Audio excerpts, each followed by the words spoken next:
Today we are talking a lot about crypto and driving. Cryptic driving. Crypto driving. Well, maybe we should set up our token, crypto driver. Crypto driver. Yeah.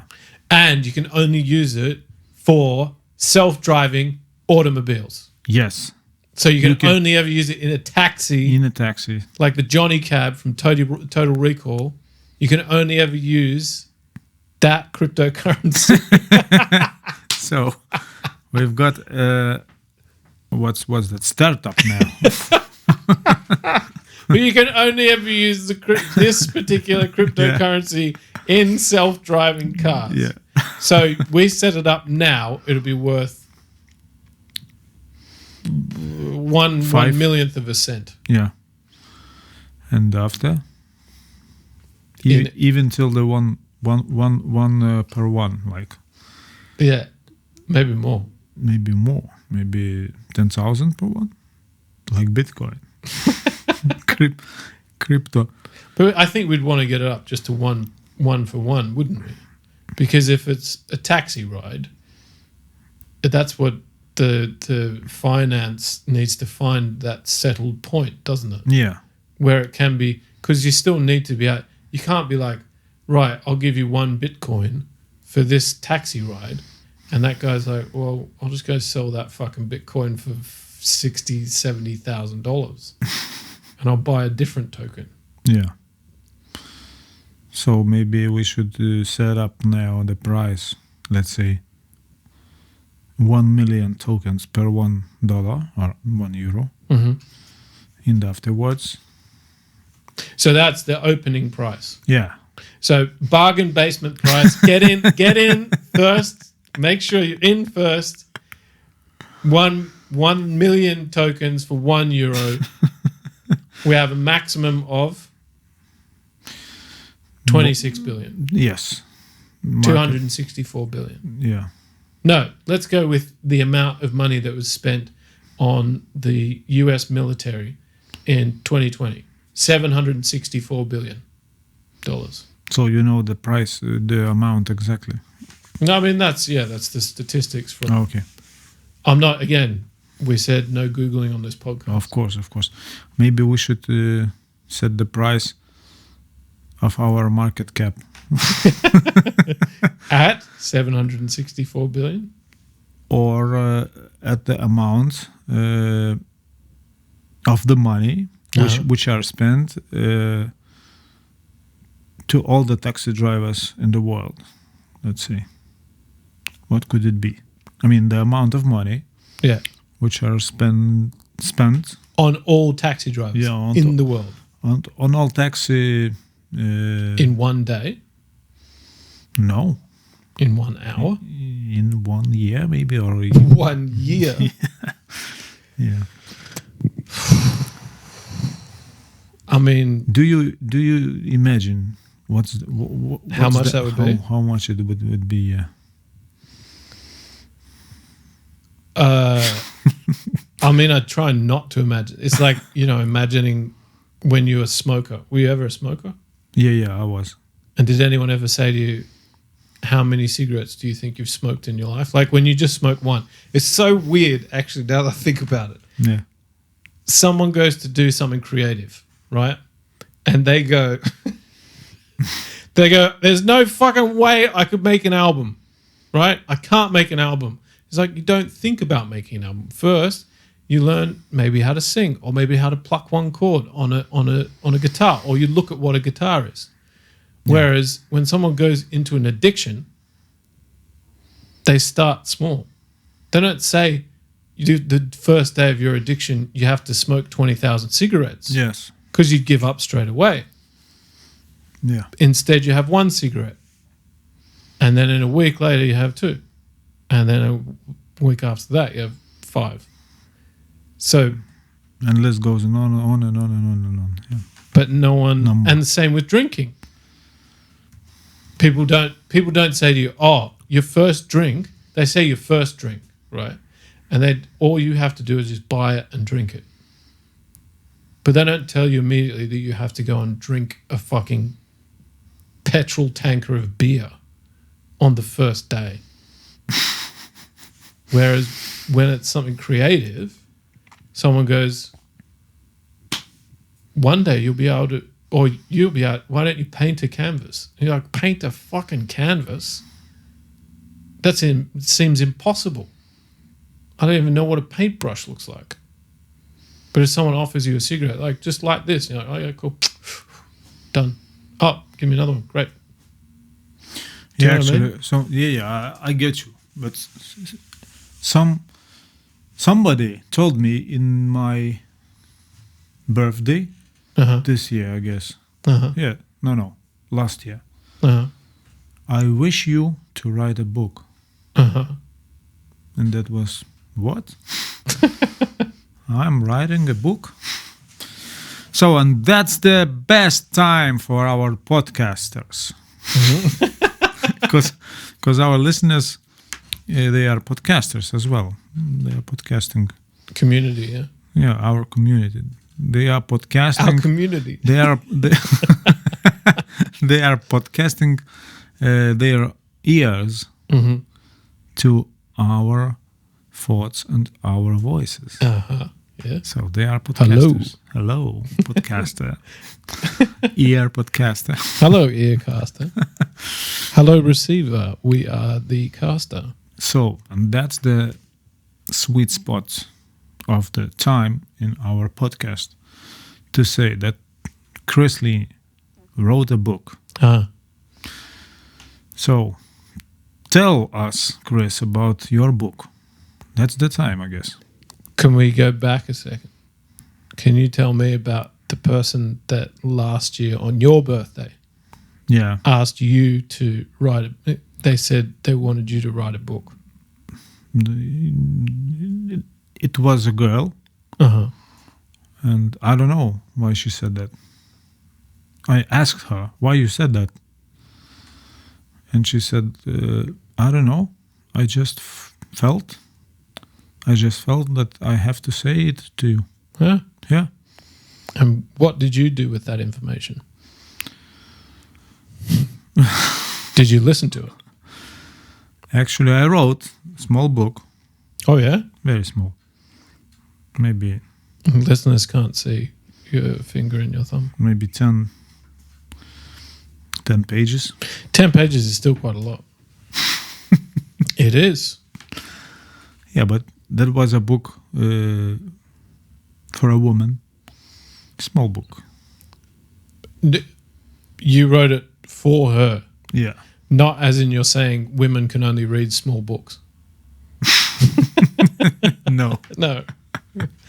Just to Definitely. all our female listeners out there. Definitely not. That's not what we were saying. No.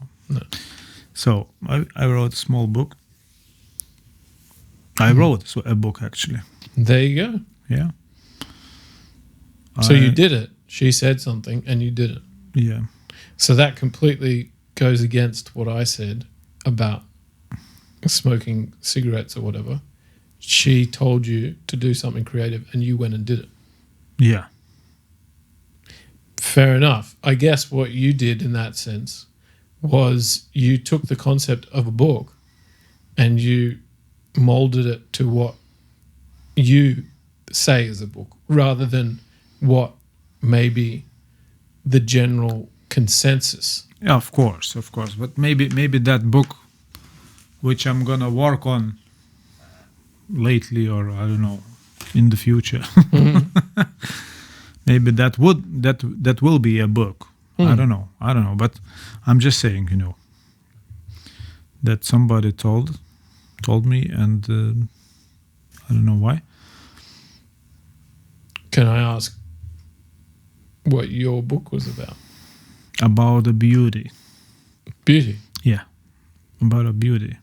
Like about what beauty is, or women's beauty? About women's beauty. Okay. About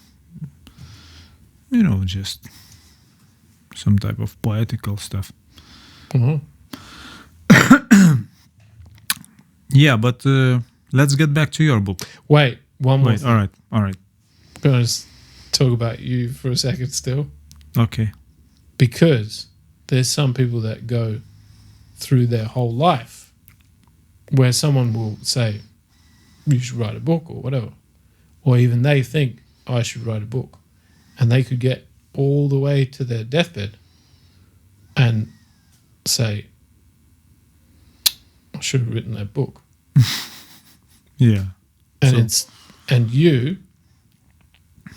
went, yeah, and did it. So that when you get to your deathbed, you don't look back and go, well, did I ever write a book? And you go, yeah, I did. It's 10 pages. Maybe by the time you get there, I don't know, I imagine you're going to probably live until 95, 100 or something. So maybe by the time you get there, you've written like 10 books. Maybe you don't want to write 10 books. I don't know about the books. Uh-huh. But we will definitely record 10 podcasts. Good. That's one thing we know we can do. That's definitely something we can do. If there's one thing we can do is record stuff. Yeah. Is it recording? I guess. Yeah.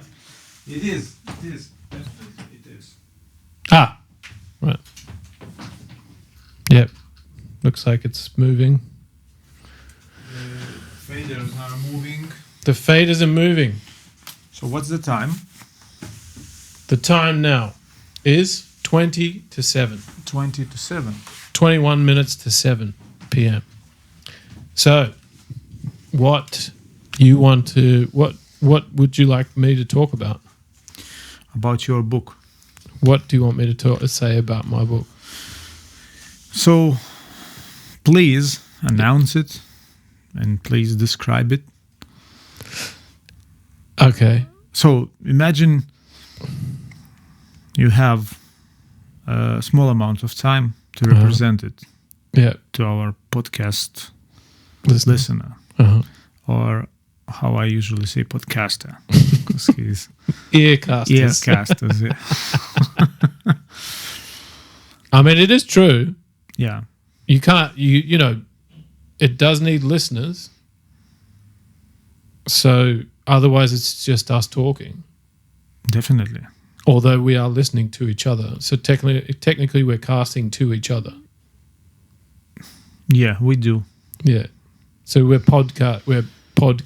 I don't know why it doesn't need, it can just be cast. Okay, so it's called Run Betty. Run Betty, yeah. The name may change, but I'm pretty sure it's going to stay that way. And it is about an exploratory scientist who discovers the flight or fight response, the essence to it, and opens up a whole new world of understanding towards life.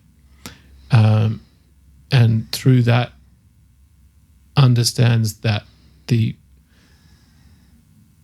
impetus of flight or fight, that question itself that your body creates, can become sentient, and she makes it sentient.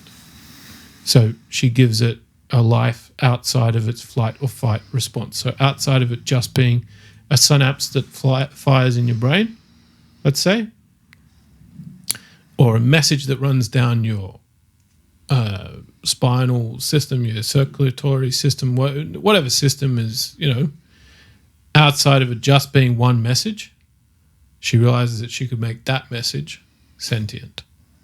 So it doesn't have to be in service of the body. Oh, wow. That's complicated. Yeah, I mean, I say that now. It may not be what the book's about at all. Okay. Someone else might read. That's the point at which I wrote it from. All right. What other people read into it, I have no idea. Why is it called Run Betty? Because the reason she looks for the flight or fight response is because she wants to escape her own life. She wants to escape herself, and she wants to escape from the world that she's built around herself. But she believes that she doesn't have the energy or the power to do it. Wow. So she believes she's not have that power. She believes she's trapped by everything. So she believes if she's able to give energy to something outside of herself or make something sentient that would be stronger than her, then it would be able to save her. So she's trying to save herself through creating herself a hero, let's say. Wow. That's an interesting.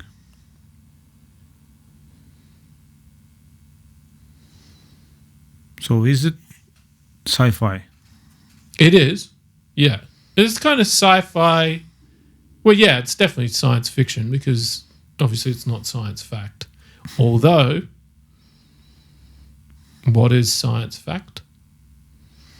It's just a bunch of shit that people have agreed on and said, this all makes sense, so let's sandwich it up as science fact.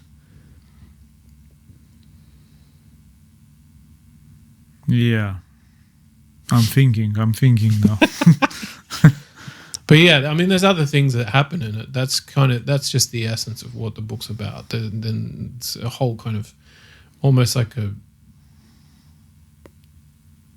it's not a road book, road novel, road movie, road story, but there is a argument, let's say, argument between what is more worthwhile. Is her saving herself more worthwhile than her releasing something else? Maybe the thing that she wanted to save her. It's not a new story. Like it's not something that people have never heard of. But it's my take on it, and it's what came out through just pushing myself to write it. So when it's gonna be released? Never. Why are you saying that? No, it's not that it's never going to be released. I mean, I need to re-edit it, and I need to put it together in a way that I'm happy with how it should be. Because I reread it recently, and I was like, shit, there's too many other things in here that I've tried to stuff in there. Yeah. Like I'm looking for energy to drive the story rather than the story just organically being driven. So I've shoved extra things in there, which don't need to be in there. Kind of like a tofu burger with 2 layers of tofu. Like fucking one's enough. Well, they could be marinated differently or fried differently. Oh, sure. But once you get 3 layers of tofu, you're not going to be able to taste the bread or the lettuce or the tomato. Okay. So the second re-edit and then released. So if our podcaster would like to read or to buy or to make a gift for somebody. Mm-hmm. So when will they be able to do that? How they can do it? Well, they can't at the moment, and they won't be able to do it probably for a good 3 or 4 months. Can they write you an email and ask for? Absolutely, if they wish. Yeah. Too Smart Man. No, that's our personal email. They can. Well, I mean, they can email us. Yeah. Sure. And Definitely. I can start the conversation into my own personal email. All right. But I don't know if I want to put out my personal email to our millions of listeners. No, not now. But yeah. But it's easy to find us, toosmartman@gmail.com. yes, definitely. So the guys or the girls who would love to chat with the writer of the book, or who would love to send in some drawn pictures of the two of us, or even if they'd love to, if they want to talk to Alvidas, ask him some questions, or they want to send us some questions to ask each other. Yeah. So write us to smartman@gmail.com. Yeah. TWO. Not two as in TOO. Yes, TWO, and Too Smart Man like MAN. Yeah. And smart like SMART. At the at symbol. What is that? What's it called? Etta. At symbol. At symbol. At Gmail, which is a G. G and M like two mountains, like M. Or an upside down W. W. Which is like W is like two valleys. Two valleys and two mountains. And then an A, which is similar to an at symbol, but without the curls. Yes. Without the... What's the word? Without the curls? Curls. Curls. The curls that get the girls. Curls to get the girls. Yeah. Like the curls in your beard. All right. I'm bearded man today. Very beardy man. Yeah. And then an I. Like I. Yeah, like I. Like I. Like not you. Things are slowly falling off the table. Yeah. Slowly falling off the table. It was good because it was getting close to being something that was possibly going to break. Yes. But I guess I was able to manage it. You were. You're a very capable human being. So we've talked about my book. Now we have to talk about you. Okay. What is it that is occupying you today? Many thoughts. Okay. Many thoughts. Mm-hmm. Like I usually say,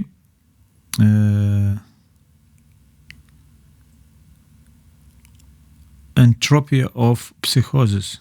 Okay. So,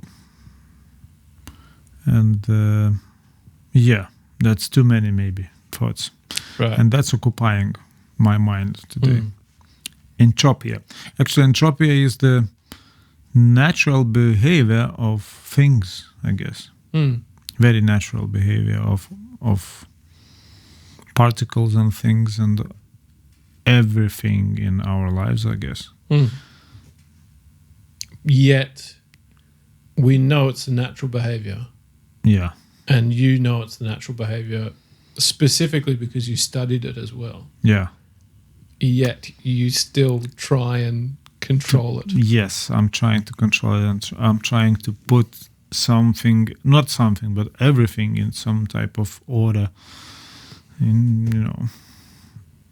But I think lots of people doing that. Yeah, they're trying to do to ordering things. No. Yeah. So they are trying, and they are failing, and they are trying, and they are succeeding, and they are happy, and they are trying, and they are failing again. But it doesn't.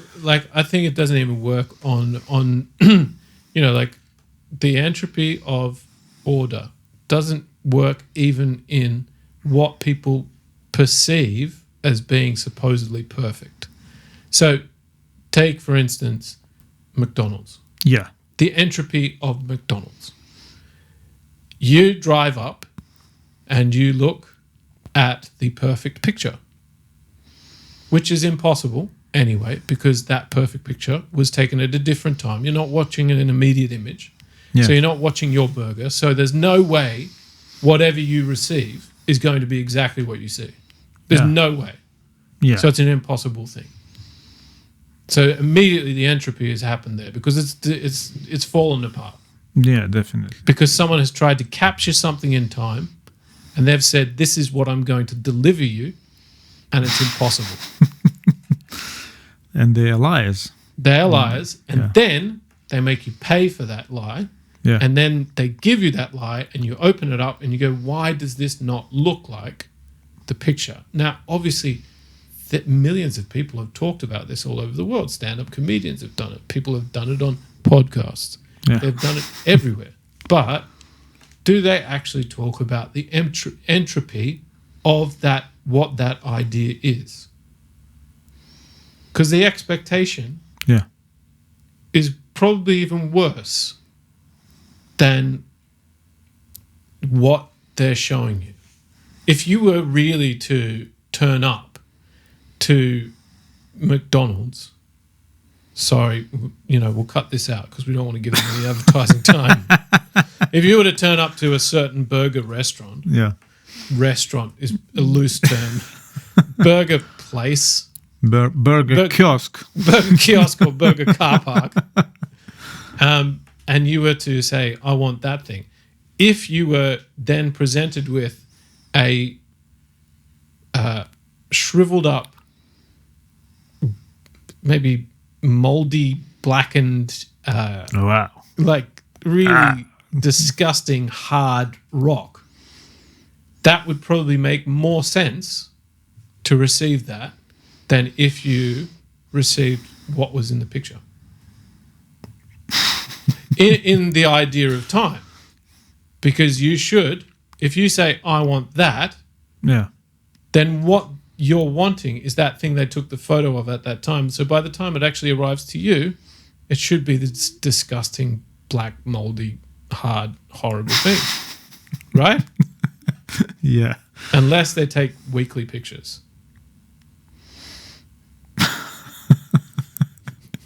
That makes sense. And yet, we still expect the perfect thing. every time. We're ordering it. Yeah. Yeah. So what's your thoughts? How we should fight that type of thinking? Well, I definitely think we shouldn't fight it. We shouldn't fight it at all. No. We should accept it. Yeah. And we should accept it. How it may look, that acceptance, what would be the path? I think the acceptance would be to maybe judge what you have in front of you as what is within your own area, let's say, for instance, and if you are not dying, I mean, we're all dying. Yeah. As you say, the entropy of order, Yeah, we get to a point. we will, and we are at the particular moment as well. We are dying, but just only slowly. Yeah, like very slow. Well, some faster than others. We don't know if I might have cancer in me, and I might be dying much faster. Yeah, but relatively, it's still slow death. It's a slow death compared to a fly. Yeah. But then again, a fly has a completely different set of, like a completely different framework when it comes to time. Yeah, definitely. So, for me, my, let's say, 20 years, if they can't cut the supposed whatever that might be in me, which there isn't anything in me, but, Yeah. let's say that. Let's say this fake Chris has something in that 20 years. Maybe those years are exactly the same as a fly's. Flies 3 days. How long do they live for? Don't know really. Maybe a year. Flies. Yeah, because there is flies, which are going to sleep at winter time, and they wake up at springtime. Ah. Like a housefly. Yeah. Ah. So I don't know. Maybe not 3 days. Maybe longer. But well, this is why we've got problems not Googling anything, I guess. yeah, but we will not Googling. No one's Googling anything. Yeah, so it's on us. It's on us. As you said previously. Yeah. Whatever you want to write in about, again, twosmartman@gmail.com. Yeah. Like, subscribe. Don't if you don't want to. But write in, ask us why send us actual information. Yeah, and we will explain why we are thinking that fly lives 3 days, or even why we are thinking that fly lives a year. Yeah. So we have our arguments, Mm-hmm. our logic. Mm-hmm. So we could explain it to you directly. Mm. Yeah. So But okay, so something is obviously instilled in us when we're young, so that when we get older, we get upset about the inability to control everything around us. yeah. What is it that when we're young, because from a young age, if we learn everything that we should know by the age of 7, which is what the popular mentality towards education is, Yes. why are we not learning physics when we're 3 years old? Why has someone not worked out a lesson to give a child to actually educate them on entropy, or educate them on the fact that they cannot control everything because it's just impossible?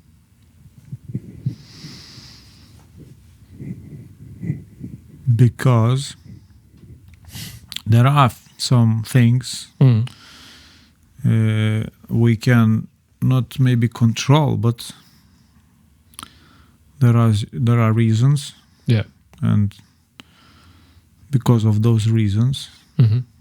something is happening. Mm-hmm. And because we, like some kingdom of animals, we can plan our future. We are capable. We have that ability to plan our future and to make plans, or maybe not to plan our future, but to make plans about our future. Yeah, but I mean, like children don't plan their future. And if they do, Yeah. like, let's take child stars, for instance. Is it good to have a child star? Because when they get to 20 or 30, maybe they needed to be poor for a little bit. Maybe they need to not have any attention so that their anxiety levels aren't so fucking high when someone goes, yeah, you can't have that. Or, you know what, we're not going to listen to you right now because the world is bigger than just you. Yeah, you're right. But what I am trying to say, that maybe because we are trying to make plans for our future, Yeah.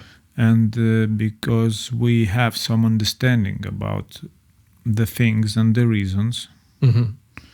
and why those things are happening, and we can analyze the reasons why they are happening.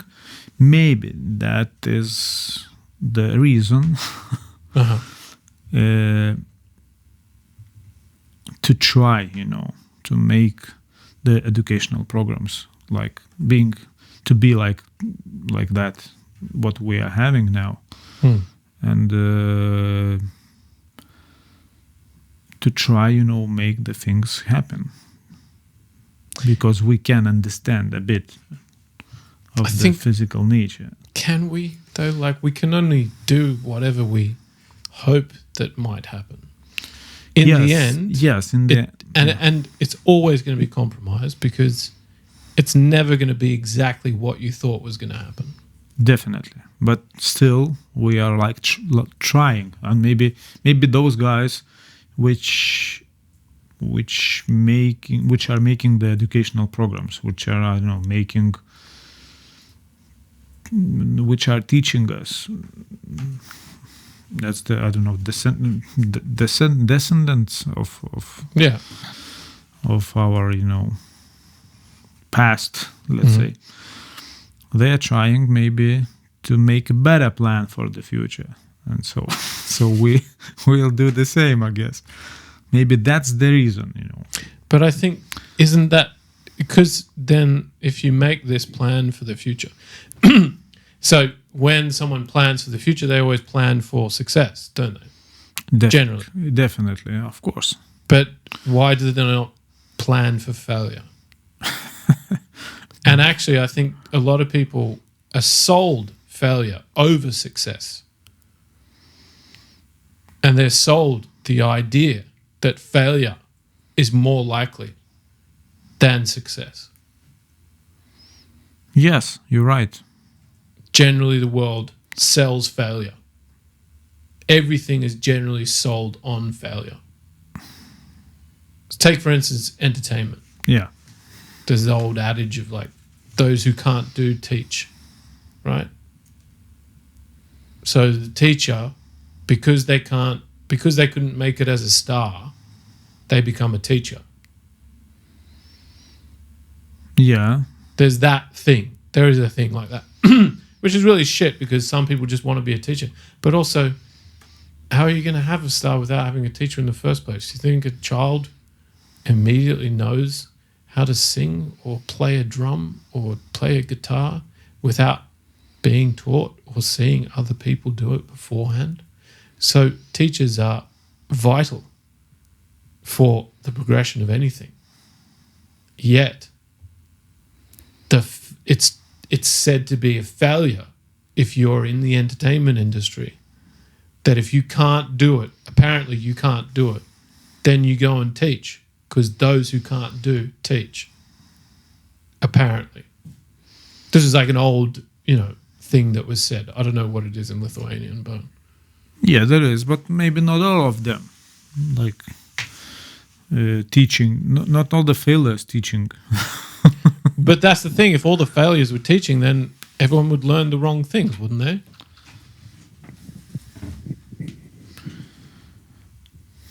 That's the good twist, I think it's just that people are trying to manipulate the game. And so they tell, if you've got 100 people and you tell 98 of those people that it'd be easier if they gave up because they're not going to make it, because they're not going to make it the same way the whole 100 people are, yeah, then 98 people might give up, then you only have 2 people in the game. Then you're all right. And if you're at the top, a business, let's say you're an agent, yeah, and you go, shit, I've got to deal with 100. No, I've only got to deal with 2 people. That's cool. I can sell 2 people. So isn't it in my interest to tell 98 people to fail and that they will fail?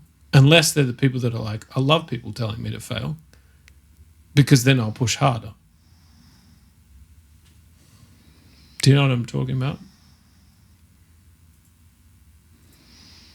I'm trying to connect the dots. I'm thinking, If any of the listeners are able to connect the dots and send in some comments. Yeah, you can comment, of course, and send, and even send your thoughts. Yeah, please send your thoughts about your connection of dots. How you connected. Yeah, how you connected. Which dots are you connecting? Yeah. I'm thinking. Mm-hmm. You're right. The one who did not reach the success, mm-hmm. He goes, to teach others, because it is maybe the best thing what he can do or she can do. Yeah, mm-hmm. They. But what I'm thinking, even if they didn't reach the amount, the Everest, the top of the hill, top of the mount, actually they achieved some type of wisdom and some type of knowledge as well. Of course. And comparing to the child, which do not know nothing, or do not know anything. Yeah. Or do not know it in that certain way. Yes. I mean, he's like a blank paper. Yeah. In I don't know, that type of activity or yeah. So that person, let's say failure, loser. Loser, yeah, maybe. Yeah, loser in the big game. Yeah. Yeah, loser from what other people like, because they're For it to be a game, there has to be a winner and there has to be a loser. Yeah, but loser wins nothing, and the top of the guys wins everything. And so, but there is a plenty of them which did not winning nothing. Mm. I mean, they did not won. They do not won. They didn't win anything. Yeah, they didn't win anything, but yet they tried. They put an effort. They put some time, or maybe a lot of time, into that activity or that profession or that whatever could it be. And I think to majority of people, of population, in the pop culture, they are losers. But actually, they may not be the losers in that perspective.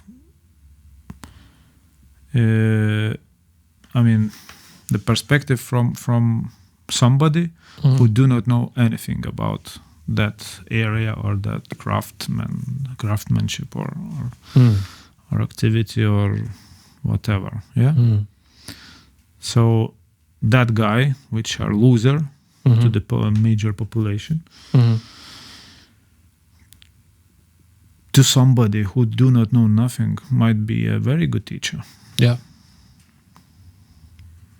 So that's maybe my thoughts. Yeah, I mean, I think that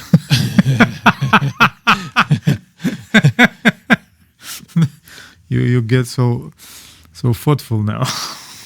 Yeah. No, because what you're saying just made me think of someone who said to me once, "Oh, if you're going to learn, you only learn from the best." But they judge the best through what's successful. Yeah. And that's not necessarily the best. Yes. That can be someone who is making money. Yeah. If you're... Or getting a fame. Yeah, or getting a fame. Let's go to charity, for instance. Yeah. If the best charity is the one that makes the most money, then it's not a very good fucking charity. Because they're not doing the thing they're supposed to be doing, which is ensuring that money goes to the other people. Yeah. Because usually to get that money, they have to put on $10,000 head plates and whatever else. I think we should go. I guess that's our guest of the podcast calling. Don't we have to go? I think we have to end it. We have to end it, but that's Laurinas Sharkinas calling, and I don't know, should I invite him to our podcast? Maybe I'll answer and... Yeah. Okay. It's ended. Yeah. So... But you need to go anyway, don't you? And I need to go. Yeah, you need to go definitely as well. Because the guest of our previous podcast will now playing as a DJ, I guess. Am I right? She is. Our special guest is asking me if I'm coming. So, final thoughts? Final thoughts is that success is relative. Yeah. Losers can only be losers when someone else tells you that. So it's whether you accept it or not. Yeah. Time for a fly could be exactly the same as time as a human. And it's all relative. And everything, the king of everything is entropy. The king of everything is entropy. So don't try and put order into anything. Know that all your order can quite easily fall apart because that's how it's supposed to be. Because that's the true nature. Yeah. The order can only be for a split second. Yeah. And that's it. And don't buy any burgers. Because they are lying to you. They are lying. They are lying to you. They should either show you the burger you're going to get or nothing at all. They just show you the words. And then even that, Maybe even that doesn't make any sense. So that's it for our second podcast. That's it. That was Chris. Thank you, Chris. That was Alvidas. Thank you, Alvidas. Welcome. You're welcome. I'm welcome. We're welcome. We're welcome, and our listeners and podcasters are welcome as well. So welcome. Earcasters as well. All those earcasters. And headcasters and rightcasters. and Stratocasters and kneecasters. And telecasters as well. Telecasters. Okay, so the final. Oh, shit. We almost forgot talking about casters. So that's the Telecaster. Uh-huh.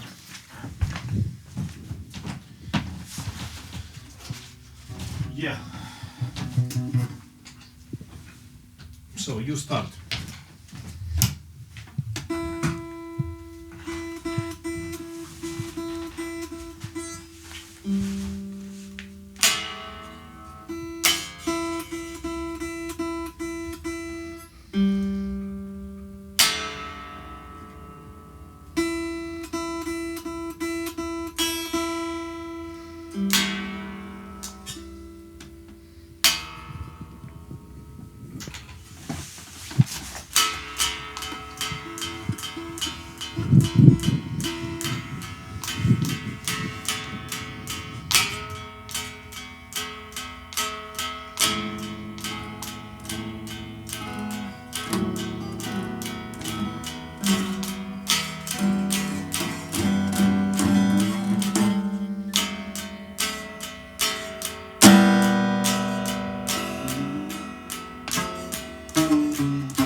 Entropy.